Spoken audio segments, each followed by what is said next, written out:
Hello, beautiful strangers, and welcome back to another episode of Sakura no Mori Dreamers. When last we left off, well, this guy here, whatever his name is, a goop monster went into his ear like it wanted to engage Ceramorphosis. But well, this guy's having a very bad day, and so let's see how it's going to get even worse for him. I'm sure.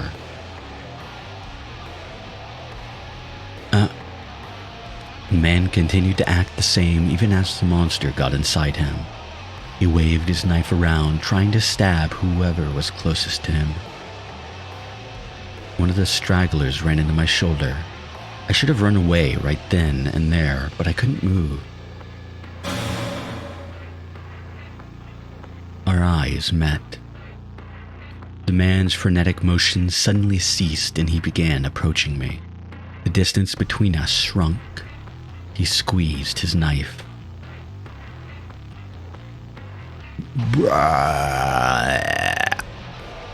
Yeah, not gonna scream into the microphone.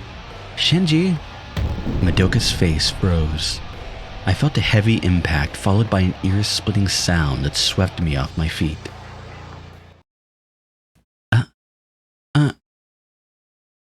I followed Madoka's gaze to see the man lying on the ground. He had been crushed. With enough force, the human body could be flattened like a piece of paper. The visage was so insane and morbid that it was almost comical. Blood pooled from the deformed mass of flesh that used to be a man just moments ago. It soiled the asphalt, painting a deep, dark crimson hue across the ground. My numb body finally recovered. I took a few steps back. It was a steel girder that crushed the man. It must have weighed in the tons. One of the cranes. That kind of thing didn't happen every day. But it just did, right in front of my eyes. Hey, are you okay? Yes. The policeman looked pale as a ghost. The ensuing chaos made the previous disturbance feel like nothing. In the midst of that, I urged my heavy legs to move and slipped away. It seemed like the sight overwhelmed Madoka as well. She hadn't said a word since the incident. I could hear sirens everywhere. Sakura no Mori would once again be on the 7 o'clock news. I should tell Hatsune about this. This was exactly what I warned her about in the morning. The number of monsters had increased lately, so I wanted her to be careful. Not like she could do much when she couldn't see them. I myself had no idea how to defend against them. I acted as though I couldn't see them, but I wasn't sure if there was any point in doing that. I'm back. I addressed the empty house. I tossed my backpack aside and collapsed on the sofa without changing. I'm gonna guess if a dude was pancaked in front of you, your clothes are probably bloody. You might want to change out of those. I still had no idea what those monsters were, but in my experience, it seemed like death followed wherever they appeared. The morning news reported someone dying from a snapped electrical cord. And earlier, a steel girder fell from the sky and crushed the man. Some time ago, there was an awful incident where a kid got sucked into a pool drain. And those were just some of the stories which had been on the news. Incidents and accidents resulting in death were plaguing Sakura no Mori. Everyone in town probably felt more or less like Miss Miyako. And one fact that made the whole thing even more chillier: the amount of monsters in town was steadily increasing. There definitely weren't that many before. I only began seeing them properly since the accident 3 years ago, but the difference now was like night and day. Although there was this one time, I saw even more of them in one place. Miss Miyako, do I still have to keep this belt on? Wait just a little longer. You can take it off once the plane stops going up. I was beyond excited about my first overseas trip and being on a plane for the first time in my life. I swung my legs back and forth, thinking I wanted to get that annoying belt off already. Everything in the plane looked perfectly normal. I, of course, didn't have enough experience to make such an observation at the time, but Miss Miyako sat completely relaxed with her eyes fixed on a magazine. I could hear people talking quietly around me like any other random day. I can't wait. Could you sleep yesterday, Hatsune? Yeah. You see, I couldn't at all. Wow, I'm so sleepy. And that's how you catch some sleep now. Or then how about you get some sleep now? I'll wake you up when we're there. But I stretched my neck. Since I was older, I let Hatsune have the window seat. There's really nothing interesting going on outside the window. And it'll take a while until we're there. It's a 12-hour flight. Huh? Not 5 or 6? 5 or 6? Oh, you must be looking at the local time there. There's a time difference. I'm gonna guess Okinawa.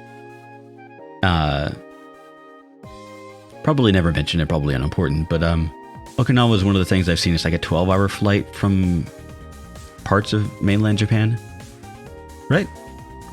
Am I remembering correctly? I might not be. I don't know. I don't remember what Hawaii was either, although I think that was longer than a 12-hour flight. Right? Fuck, I don't remember. Fuck it. I've never been on a plane anyway. Doesn't matter. Time difference? Miss Miyako did her best to explain. I nodded, though I wasn't sure if I really understood. I don't get to see we'll see Dad, but sitting in one place for half a day is a pain. Thank you, game, for not explaining what time differences are. I'm genuinely happy about that. Yeah. It was summer vacation. My mother and Miss Miyako were sisters and got along really well.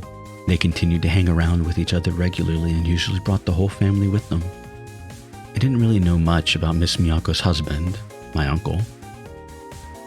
He already moved to London by the time I was born, and I saw him only a handful of times. My first overseas trip turned out to be coming along with Miss Miyako as she went to visit him. I wonder if Sis is alright. He mentioned something about being unable to believe a huge lump of metal like this could possibly fly. Miss Miyako looked behind us with an ironic smile. It wasn't clear whether my parents could make time for this trip until the last minute, so I got my ticket with Miss Miyako rather than with them. Not even in my wildest dreams did I expect that to ultimately end up saving my life. Huh? 12 hours? I thought it'd be like 5. They'll pass in the blink of an eye if you sleep. I kicked my legs forward, leaned against the seat, and looked at the ceiling. And in the next moment, everything suddenly changed. I was so startled I couldn't even squeeze out a gasp. My body just shuddered and I slid down on the seat. I continued to stare at the ceiling, completely unable to move. Unable to believe my eyes, I continued to blink over and over again. But it didn't disappear. It was like something out of a nightmare, one of those nature videos with countless insects clinging together. But that thing on the ceiling was far larger than any insect colony. Shinji, what's wrong? Hatsune followed my gaze to the ceiling, but her expression remained mildly confused. You can't see it? I wondered if I had gone insane. Ladies and gentlemen, the captain has turned off the fasten seatbelt sign, and you may now move around the cabin. The estimated time of arrival to London Heathrow is... London? Is London only a 12-hour flight from Japan? I call bullshit on that. Hold on a moment. Okay. I was wrong about Okinawa. It's only a 3-hour flight. I might be thinking of Hawaii or something like that. Yeah, London to... Tokyo to London. Wait, what? Where the fuck is this? Hold on. Google. Okay. Google is being not correct. I had to actually go to a different thing other than Google's bullshit thing. Nonstop flight from Tokyo to London is 12 hours 50 minutes.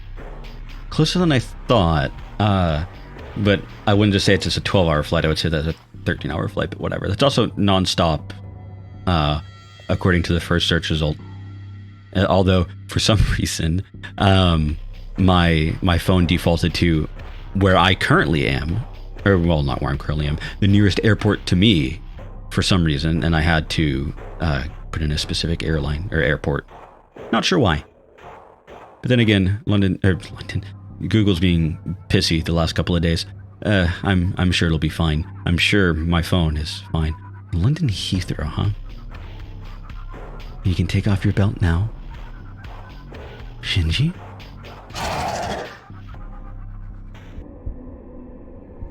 Ah! I pressed myself against the seat. It looked like weird things were about to jump at me. And that wasn't all. Some of them seemed to disappear inside other passengers, or at least that was how it looked to me. Shinji, are you feeling alright? No, I'm fine. The faintness of my own voice surprised me. Kat, what are you doing? You look pale. I brought medicine, so you just need to tell me. Miss Miyako unfastened her belt and rummaged through her bag. You should unfasten your belt too, Shinji. Hatsune worriedly touched my shoulder. I took a gulp of some viscous liquid, nodded, and looked up at the ceiling again. It's not there anymore. Did I dream it all? I hallucinated it? Hatsune didn't seem to see it either, and it wasn't just her. All the other passengers were calmly chattering with each other just like before. It seemed like I had already been transported into a world of madness. Sorry, my timer closed for a second. But just then, a dry, explosive sound reverberated across the plane. Who? Miss Miyako raised her face with a confused expression.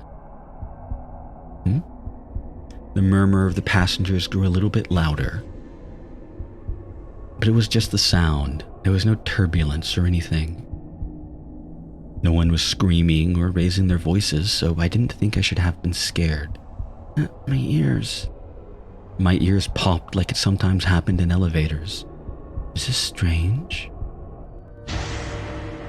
In that moment, something dropped from above my head like a prop in a haunted house. The mood in the airplane grew tense. What is this? An oxygen mask. Put it on right away. You too, Shinji. Okay. I never saw her act so commanding before. The airplane is currently rapidly descending. Please put on your oxygen masks. The artificial-sounding voice announced that and then gave way to an English recording. The flight attendants left their seats and began helping the passengers with their masks.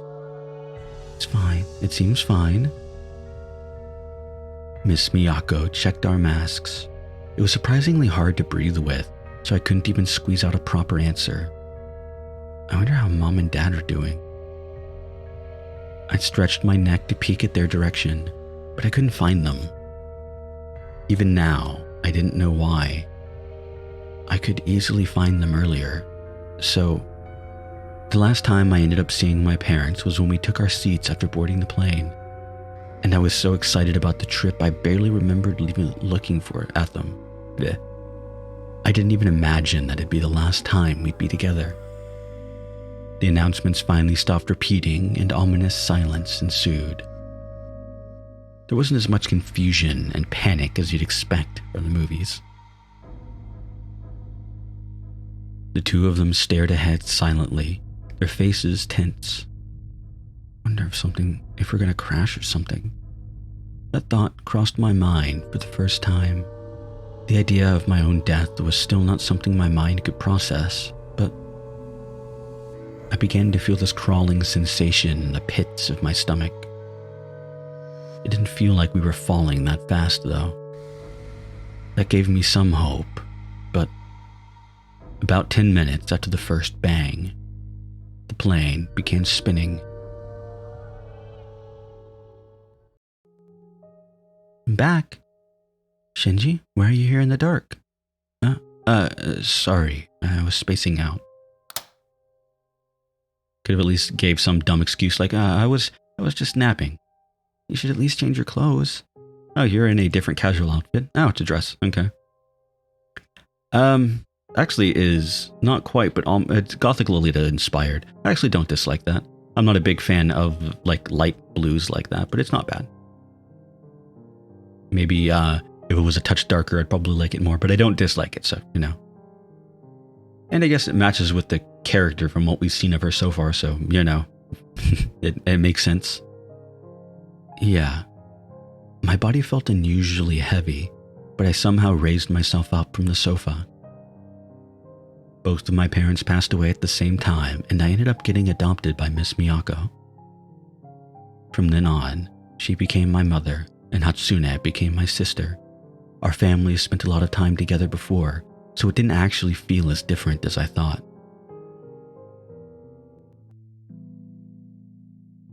Police are reporting that there was a man armed with a knife injuring 8 passerbys near Sakurazuka Station at 5 o'clock in the evening. My, that's close to us. 5 o'clock? Wow. Where were you at that time? In school, we were making stickers in the club. I see. What about you, Shinji? I was playing video games with a friend. Miss Miyako nodded with no hint of suspicion and returned her gaze to the TV. Her expression looked much too stern for merely a random and unrelated incident. None of the TV victims received life-threatening injuries. However, the man that caused the incident, you better make sure not to let him slip away this time. That's actually kind of funny. Okay. Was hit by a steel girder from the nearby construction site and was pronounced dead at the scene. Steel girder? Did it swing from above him somehow? It seems so. That's an odd incident. These kinds of things don't normally happen. Miss Miyako let out a big sigh. Can't let your guard down in this town anymore. Make sure to be careful of your surroundings, you two, okay? Yeah, of course. The two returned to their apartment after dinner. They had furniture and personal items in this house, but didn't spend the night here. It was like they were living in 2 different places at the same time. With my parents gone, there were more than enough spare rooms. We never discussed this, but Miss Miyako probably still felt somewhat uncomfortable about moving. Hatsune, I was trying to tell you this morning, but it seems like the number of monsters in the streets is increasing too. You still can't forget that? Yeah. Unlike Hatsune, Miss Miyako didn't believe me at all. But I couldn't blame her. That wasn't something a responsible adult would take seriously. I understood that full well, but I also knew these type of monsters were a sign of something ominous and couldn't keep silent anymore. It probably wasn't a good idea that I finally decided to tell her about them after Madoka's death, though. Anyway, I just want you to be careful. The two nodded as I gave them a serious look. Yeah, I agree with that. I wish you were the same age, then you'd be able to be together at school too. She was probably continuing what she was talking about this morning, but I shook my head. You're overestimating me, Miss Miyako. I don't think so. You walk us home to the dark streets every night. My house and their apartment weren't that close. It was only natural to walk them home, even if monsters didn't exist. It would be a relief if you came back from school together too. Yeah. I considered Hatsune seriously, but she responded with a somewhat guilty-looking expression. No, it's okay. I can't cause you that much trouble. You don't need to be modest with your own brother. I nodded. But I've got club practice. You were in the literature club, weren't you, Shinji? Yeah, but I barely ever show up there. They not allow you to attend other clubs? Are you talking about my home economics? And I have a single boy in it. It wouldn't be perfect to have one now. I'm sure it'd be a great help to have someone do the physical work. You want us to attend the same club and then go home together? Yep. That's embarrassing. I can't do that. Hatsune looked away. Oh, I forgot you were at that age. Hatsune blushed at the irony of that remark. I'm being careful, okay? I'm even carrying the buzzer that you gave me. These crazy people aren't just running all over the streets, you know. Yeah, well, I'm not going to force you. I'm sure Shinji's got other things to do. I'm not really that busy. But Hatsune shook her head, so I dropped the subject. Well then, good night. Good night. Good night. I lingered around until the two disappeared into the elevator. The rent for an apartment in such a tall building must have been quite a lot. I recalled hearing quite a significant sum when I was a child. Meanwhile, my house was owned by us, so it probably saved them a lot of money to live together. I wonder why she feels so hesitant to move in. Miss Miyako must have her own way of looking at things that I don't quite understand.